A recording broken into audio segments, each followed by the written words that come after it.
everybody. I feel like we've already been introduced. You already know about my nightmarish startup commute.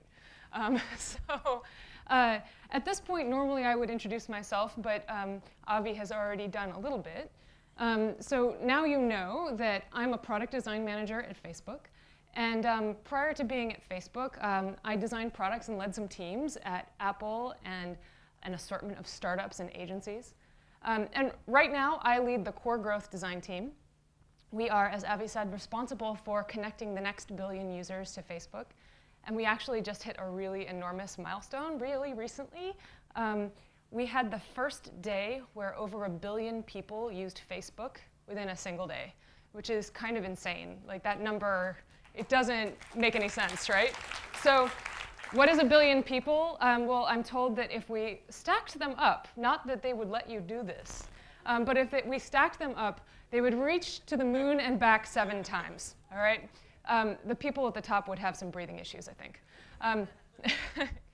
Anyway, but even with this staggering number, and you've already seen this graphic today in Maria's presentation, but I love it too.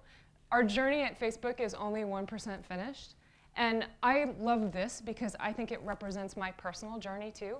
My journey as a design leader is also only 1% finished. I love what I do as a design leader and as a designer because I'm constantly learning. I'm constantly improving. I'm constantly hitting situations that challenge me. I'm constantly fucking up and trying to learn from those mistakes. So today, I would love to share a little bit of what I've learned with you. But before I do that, I would love to get you working because you've had the opportunity to sit still all day. It's time to make you pay for the conference that you're attending. So everybody stand up for just a moment. And I want you to stand up because sometimes we do our best thinking on our feet, especially in those dangerous hours right after lunch, right? Okay, so now that you're standing, I would like you to think about the last time you felt you were able to do your best work. I hope it was really recently, but maybe it wasn't. What was the project? Who were the people you were working with? What made it possible to give you that feeling? When you've got it in your mind and it's really clear, have a seat again. When you're ready.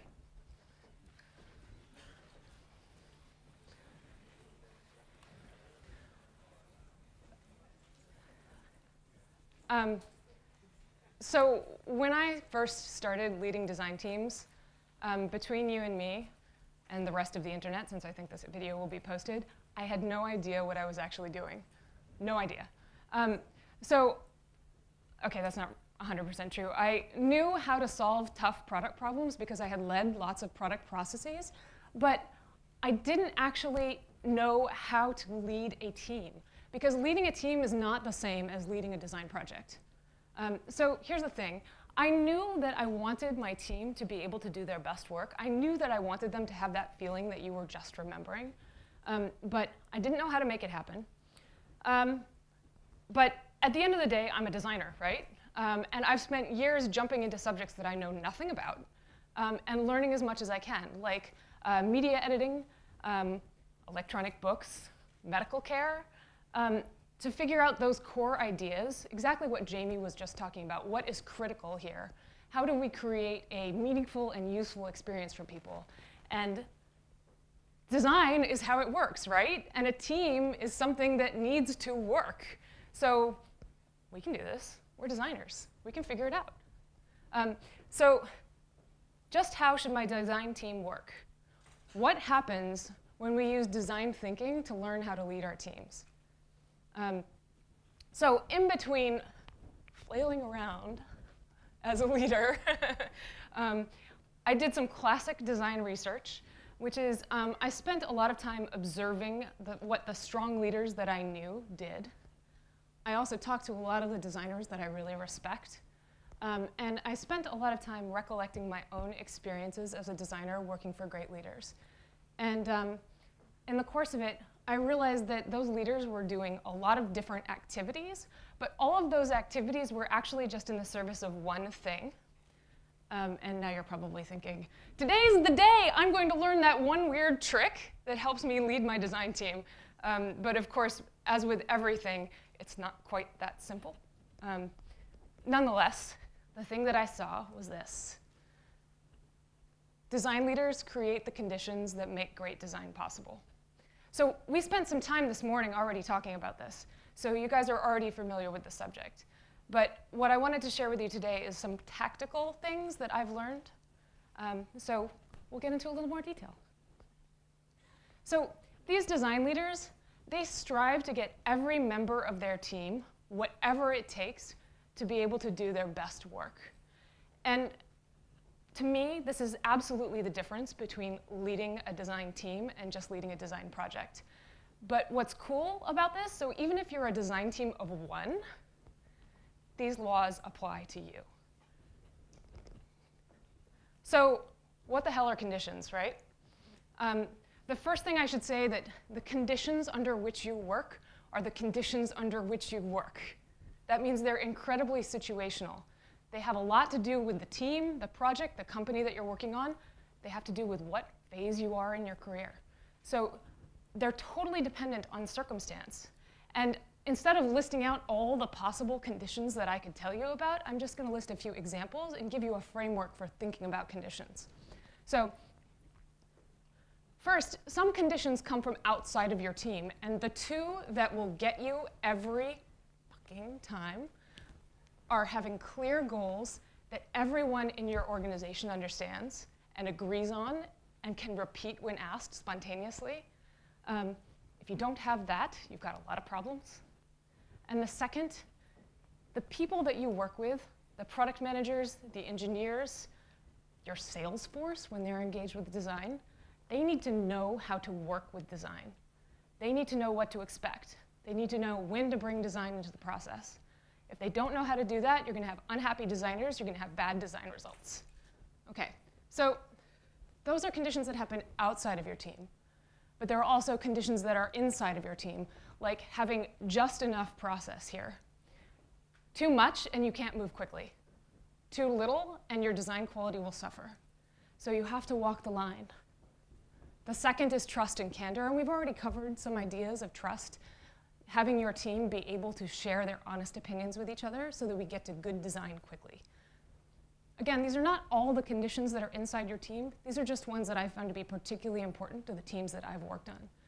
And then lastly, when you're working with a team, you have a bunch of different designers in different phases of their career. You have a bunch of different personalities. You have a bunch of different situations. And each of those designers brings their own stuff to the table. So for each of those designers, you want to make sure that they know what their strengths are, that you know what their strengths are. Do you know what your own strengths are, by the way? Anybody? What are you good at? Where do you feel like you're really effective? If you don't know where your strengths are, maybe you should spend some time thinking about it. And the same should happen for your team, okay? And you want to make sure that everything that you do, your team is able to engage with their strengths. The second piece is they need to be motivated to do that. Because even if they're good at it, if they don't want to do it, what's the point? All right, raise your hand if this is making any kind of sense to you. Anybody? Awesome. There are a few that aren't up. Well, sorry. I'll be over soon, and then you can get a snack. So stand up again, because we're going back to thinking. Remember that time when you were able to do your best work? Do you remember the conditions that you were working in? The external conditions, the things that were coming outside of your team. The internal conditions, maybe your team had really great process. Maybe you had a critique structure that worked really effectively. Maybe you just had a really great thought partner. Or maybe you were just at that point in your career where you could do no wrong. Can you pick one condition that was working really well and be able to articulate it really crystally clear in your head? Yes? No? Not some heads, please? Anybody? All right. So I'm going to hold you to that, because you're going to turn to the person next to you, and you're going to tell them, was it an external condition, an internal condition, an individual condition for you, and what was the condition? And I'm going to give you 1 minute. which is not quite enough time. But if you manage to express it succinctly enough to your new friend, they get the chance to ask you one question. I'll call time, and then you'll switch, OK? Are you ready? And go.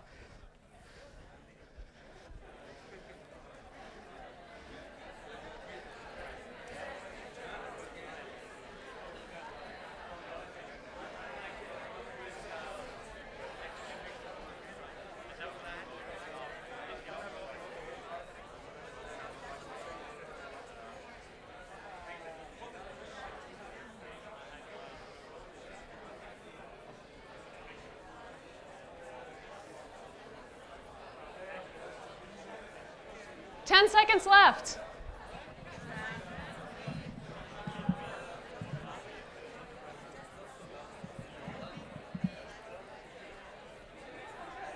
OK, switch.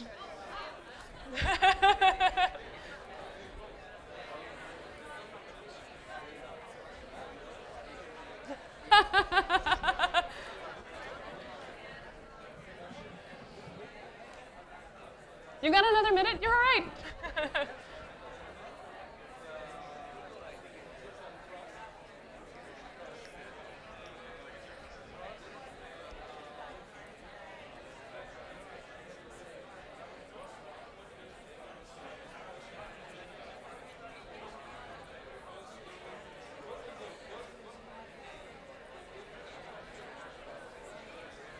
All right. All right, folks. How was that? You can take a seat when you're ready. So was the condition that your friend told you about, was this something that you've experienced before in another project? Yeah? So we're mostly here. We've heard some things that are familiar. What about, did your friend tell you about some new condition that you had never thought of? Anybody? Nobody. OK, great. So I have to tell you that the biggest part of the process that I've gone through to learn to be a leader has been engaging in conversations like this with my peers and my friends and people that I respect. So 1 minute is not enough time. 2 minutes is not enough time. But you should have these conversations on a continual basis with your colleagues and with the people you work with and with the people outside of your organization, so you're exposed to totally different conditions, right? So there's, in true Steve Jobs style, there's one other thing that I've found to be absolutely critical, and it is this. Great design leaders are supportive, not directive. And the thing about this is, if you're always telling your designers exactly what they should be doing, then you are going to be spending all of your time from there on out telling them exactly what they should be doing. That's not to say you don't help them through problems, right? If you help them learn and grow, they'll make good decisions even when you're not around, and that's what you want. And one of the reasons why I like my gig at Facebook right now, and it is a gig, every job is a gig, right? One of the reasons why I really like my gig at Facebook is that this is something that Facebook has really embraced. There are no art directors at Facebook. We don't have a distinction between UX and visual. Nobody is making wireframes and then handing them off to a visual designer. Instead, we expect our designers to own the whole process, from identifying the product needs from the start, pitching them to the team if necessary, working side by side with the engineers and the product managers throughout the process to the delivery of actual pixels. And for us, this leads to better products. It leads to designers who grow faster, stronger, harder, more, right? They're not robots, but you know what I mean. Designers who are able to take on increasingly complex projects, and they're able to push through success in increasingly difficult conditions, which is good because design just keeps getting harder, right? But this raises a bit of a question, which is, if you're supportive but not directive, how can you change the conditions in which you're working? If you can't tell people what to do, how do you initiate change? So I have a really lightweight formula that's got about 3 parts. And I'm going to share that with you today. Actually, I'm not going to share it with you. I'm just going to tell you there's a formula, and you're going to have to guess. And no takers, okay. So the first part is people, because conditions are fundamentally made up of people, right? Their goals, their knowledge, their abilities, what they've done in the past, what they've done in the past, and actually also what they're afraid of is a big part. So in order to change or create a new condition, you need to identify the people who are both influencing the condition and the people who are affected by it. The second piece is understanding. You need to understand what's going on, and it's always more complex than you think it is initially. There's this fantastic book called Creativity, Inc. by Ed Catmull from Pixar. If you haven't read this, you should. And one of the things that I like the most about this book is that Ed says of leadership, so much is hidden. When you are a leader, so much happens that you don't know, that you don't see. So that means that you have to start by asking questions in every situation. You have to approach every problem with a mindset of curiosity. And you cannot assume that you know everything, ever. The third piece here in my little formula is you. But it's not just any you. You can't just show up in your pajamas. Based on the people that you've identified and the understanding that you've learned by asking good questions, you need to pick the you that needs to show up. So that might mean you, the coach. So you're not on the field, but you know what it takes to play. And you are able to empower people to become better at their jobs. You might be a diplomat brokering consensus and delivering understanding between people. You might need to help others see past the short term and into the future, and this is the strategist. So this is a lot of what Jamie was talking about. And sometimes you're the connector, acting as the glue that holds the product together, connecting people and processes, even if it's not strictly your job, but somebody's got to do it, right? Sometimes you're a defender, and this is a really common position for designers. We're used to defending our designs. We're used to defending ideas. But sometimes you're defending people. Sometimes you're defending schedules. Sometimes you're defending vacation time. And finally, you might end up being a therapist, which is quite frankly just helping other people get over their own shit. Happens more often than you might think. Okay, so like any good framework, this formula is pretty easy to understand, and it takes some practice to actually apply it. So I wanted to share an actual example from my team, and this is pretty recent. So a product manager and a designer walk into a bar. Actually, they don't walk into a bar. We don't do business in a bar. We try to drink outside of work sometimes. Sometimes we drink in the office. Anyway, a designer and a product manager walk into a project. And I mentioned to you at Facebook that we have these great principles about designers being involved in the process from the very beginning. We're part of the concepting. We're part of the pitching. This is fabulous in principle. When it actually happens, it's amazing and produces great results. But when we're trying to move quickly, it's easy to forget how we should work. So I have a designer that starts on a lightweight project a little bit after a new PM starts on that project. And right away, the PM starts asking the designer to make some screens. No problem. The designer's really eager about the project. It's interesting. She's excited. She starts making the screens. And then, tell me if you've heard this one before. The PM changes the requirements in a really big way, multiple times, usually right before a meeting. Anybody have to, yeah. Sorry, guys. Okay, so much of this is happening without my knowledge because I helped kick off the project, but in a really lightweight fashion, and then I actually went on vacation. So all the interactions between the PM and the designer are happening when I'm not there, and that's pretty common. So I learn about this when the designer is showing me the work, and the screens don't hold together, things don't quite make sense, and I'm like, I need to figure out what is happening here.